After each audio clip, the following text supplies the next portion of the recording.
En fait, ce que je voulais voir, discuter avec vous. La chronique à boire ce matin, c'est du café qu'on boit avec Dany Marquis de Carleton. Bonjour, Dany. Bonjour. Et on parle des certifications. Alors, ça veut dire quoi? Équitable, biologique, tout ça? Oui, c'est ça. En fait, ce que je voulais voir, discuter avec vous ce matin, c'était un peu de l'évolution, en fait, du marché du café, étant donné qu'on parle beaucoup là, d'autres breuvages comme la bière, par exemple, qui vit une évolution quand même assez rapidement. On a développé vraiment nos goûts dans les Oui, dernières oui. années. Ouais. Oui, oui. C'est un peu la même chose qui se passe au niveau du café, mais c'est beaucoup, beaucoup plus lent. Puis une des choses qui ralentit, selon moi, le développement de l'industrie du café au niveau là, de tout ce qui touche les cafés, les grands crus, parce que ça existe aussi dans le niveau du café. C'est vraiment un produit de terroir. Donc, on a aussi la notion de grand cru, un peu comme avec le vin et les cépages. Il y a des bonnes années, il y a des moins bonnes années, mais c'est des produits qui rejoignent difficilement les consommateurs au niveau de l'offre. Puis c'est ça, j'avais une petite anecdote à ce niveau-là, c'est que j'étais en vacances avec la famille, et puis on était dans un bon petit restaurant quelque part au Québec, et puis bonne bouffe, bon service, on était super satisfaits. Puis rendu au dessert, le serveur nous propose un café, et puis là, je lui demande la question qui tue, c'est quoi ton café? Donc là, je le vois qui hésite un peu, puis il finit par me dire, c'est du café équitable. Mm. Puis là, OK, il est certifié équitable, mais c'est quoi le café? Il vient d'où? Il est torréfié comment? C'est qui le torréfacteur? Le serveur en avait pas la moindre idée. La seule chose qu'il pouvait me dire, c'était c'est équitable. Il est allé vérifier en cuisine, il n'a pas trouvé l'information. Personne ne savait. La seule chose qu'il pouvait me dire, c'était que le café était certifié équitable. Donc, je trouvais ça un peu ridicule.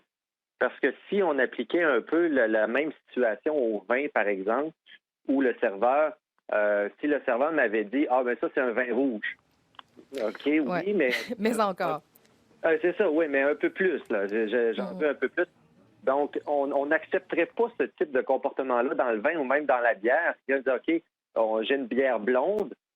OK, oui, mais souvent, ils vont ajouter, souvent, ils sont très fiers des bières de microbrasserie, ou vont dire, OK, c'est une bière blonde, c'est une Schliemann, ou c'est de la microbrasserie, une telle, ou ils vont nous donner beaucoup plus de détails. Mais souvent, au niveau du café, on considère encore le café comme ce qu'on appelle un produit de commodité. Donc, un café, c'est un café, Mm. puis d'où il vient, on ne sait pas trop. Donc, ça, c'est quelque chose qui ralentit beaucoup le développement de l'industrie au niveau de l'offre de café haut de gamme, là. Oui, parce qu'en fait, sur le café, on peut dire beaucoup de choses.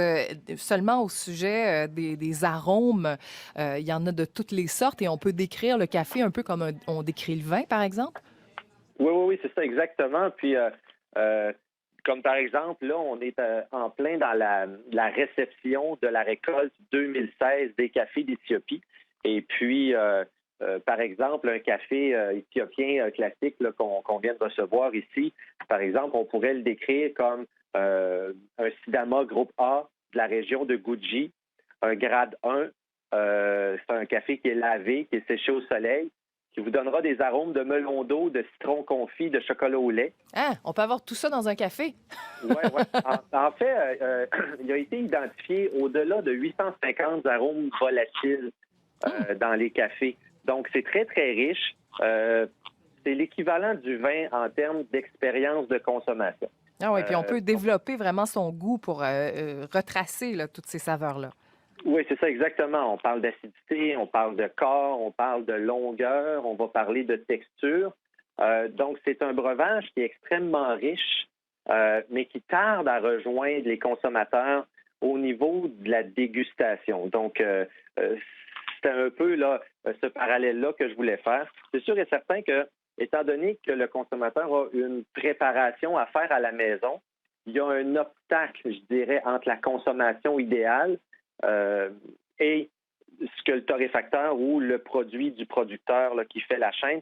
Donc, souvent, cet obstacle-là nuit un peu à l'expérience de consommation, mais de plus en plus, les gens deviennent habiles, ont des meilleurs équipements à la maison, puis ils se soucient un petit peu plus de leur expérience café. Mais le café mérite un peu plus je dirais, de décorum que de simplement là, le qualifier de équitable. C'est un peu court, en fait, comme description. Là. Ou noir, ou corsé, à la limite. Des fois, on a une petite Ouais, tendance c'est à, ça. c'est ça, à expliquer qu'il est un peu plus corsé ou un peu plus doux, mais ça s'arrête généralement là. Alors, ça va prendre un peu plus d'éducation, peut-être. Oui, c'est ça. Ben ça, le niveau de torréfaction aussi, c'est un peu la même chose. Donc, on a longtemps, on le décrit encore souvent, le café, par son niveau de torréfaction. Mm. Mais l'appellation corsé appliquée au café devrait avoir la même signification que dans le vin, c'est-à-dire un vin corsé, c'est un vin qui a du corps, qui a beaucoup, beaucoup de caractère, qui a une belle texture. Tandis que souvent, quand on va dire est-ce que c'est un café corsé, à ce moment-là, le consommateur va avoir plus le niveau de torréfaction en tête. Donc, corsé va être l'équivalent d'une torréfaction foncée. Donc, le café va être très noir, mais c'est pas parce qu'il est noir qu'il y a du corps. Si on reprend, je dirais, la définition du corps, un peu comme on la retrouve dans les vins et les spiritueux. Donc, un café peut être torréfié noir, mais être très mince. Mais on va l'appeler quand même corsé dans le jargon du café. Donc, c'est pas tout à fait, je dirais, la bonne façon d'utiliser le terme corsé. Ben, Dany Marquis, il faudra nous initier à la dégustation du café et à tous ces arômes, 850 arômes identifiés. Merci d'avoir été là encore cette semaine. À bientôt. Hey, ça fait plaisir. Au revoir. Salut, merci. Geneviève Génier-Carrier à surveiller aujourd'hui. Eh bien, on cherche toujours à localiser la